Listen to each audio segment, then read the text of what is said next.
Thank you very much for coming. The Secretary General will start with an introductory statement, and then he will, as usual, be happy to take your questions. Secretary General. Good afternoon. At the Chicago NATO summit 2 weeks ago, we set ourselves 3 clear goals: to shape the next stages of our engagement in Afghanistan, to ensure NATO invests smartly in future capabilities, even in times of austerity, and to strengthen our relationship with our partners. We achieved those goals. Now we are taking the next steps. On Afghanistan, we set out a clear path from now until 2014 and beyond. And we send out a clear signal to the Afghan people and the region that we will stay committed. Afghan army and police are taking the lead for the security of 75% of the population. In the coming weeks, more than 100 districts and cities in Afghanistan will begin the transition to Afghan security responsibility. That is a challenge, but the Afghan forces are ready for it. Already more than 1/3 Afghan soldiers and police are trained and ready to keep their country secure. 18 Afghan army battalions and 65 police units have been certified as capable of operating independently with advisors from ISAF. At the same time, more and more former insurgents are choosing to come back into society. Right now, around 4,400 former fighters have entered reintegration programs. That is an increase of 40% since December. Nous faisons donc des progrès et nous allons continuer de fournir aux forces afghanes le soutien et la formation dont elles ont besoin pour que ces progrès soient irréversibles. C'est pourquoi nous avons décidé que l'OTAN et le gouvernement afghan travailleraient à la mise en place d'une nouvelle mission dirigée par l'OTAN pour la période qui suivra la transition. Nous entamons le processus de planification de notre nouvelle mission pour l'Afghanistan. Ce ne serait pas une mission de combat. La nouvelle mission aura pour objectif d'entraîner, de conseiller et d'aider les forces de sécurité afghanes. Nous avons également pris un engagement politique clair. Nous assumerons notre part du futur financement de ces forces. De son côté, le président Karzai nous a redit que les autorités afghanes s'engageaient à assumer leurs responsabilités pour ce qui concerne la bonne gouvernance et la protection des droits de l'homme. We also reached agreement on reverse transit from Afghanistan with 3 Central Asian partners: Kazakhstan, Kyrgyzstan, and Uzbekistan. These agreements will give us a range of new options and the robust and flexible transport network we need. I thank all 3 partner countries for their support. And NATO will continue to actively engage with Afghanistan's neighbors to build wider support for the country's stability.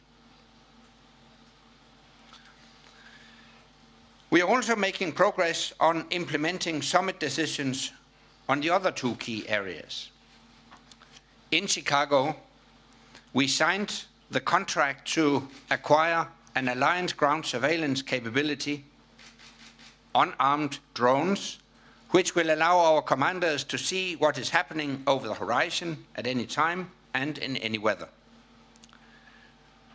I'm pleased to note that Denmark has decided to join the acquisition phase of the project. This is a valuable signal of solidarity and of commitment to keeping our alliance strong and capable. We also declared an interim missile defense capability. That capability has now been formally handed over to our NATO headquarters in Ramstein, in Germany, so our preparations are completed. This is a first but significant step towards our longer-term goal of providing full coverage and protection for all NATO European populations, territory and forces. I know Russia's concerns on this issue, so let me be quite clear. Those concerns are groundless. NATO missile defense is not directed against Russia and will not undermine Russia's strategic deterrent. NATO wants to build a strategic partnership with Russia. Last week marked two important anniversaries in our relationship. On the 27th of May, it was the 15th anniversary of the signature of the NATO-Russia Founding Act, the document which sets out the framework of our relationship.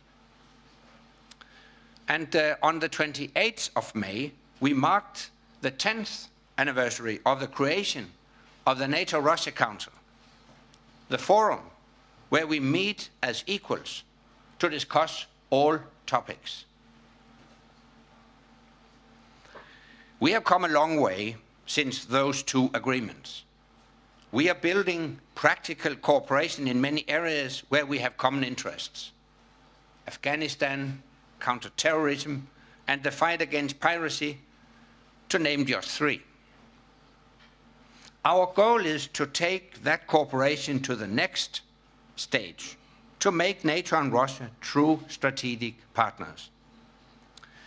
But to do that, we need to improve the level of trust, transparency, and predictability in our relationship. We welcome our cooperation with Russia, and we want to strengthen it. But we are concerned by some recent Russian statements, including on military deployments close to NATO borders. So we intend to raise this with Russia. We have pledged to discuss the areas where we disagree, as well as the areas where we agree. And that is what we will do. Finally, at Chicago, there was a strong message that partnerships are essential to NATO's success.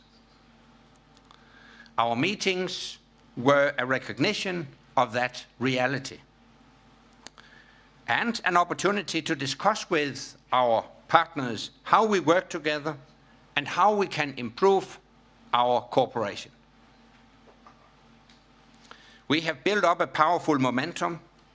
Now it's vital to keep going. That's why later today I will meet the Prime Minister of New Zealand. And next week I will visit Australia. Both countries are making a real difference to our mission in Afghanistan. I particularly welcome Australia's recent announcement that it will take the main mentoring role in Uruzgan province. This demonstrates that countries such as Australia and New Zealand may be far away geographically, but they are very close to us in terms of values and commitment. Together, we will discuss how we can come even closer together. And with that, I'm ready to take your questions.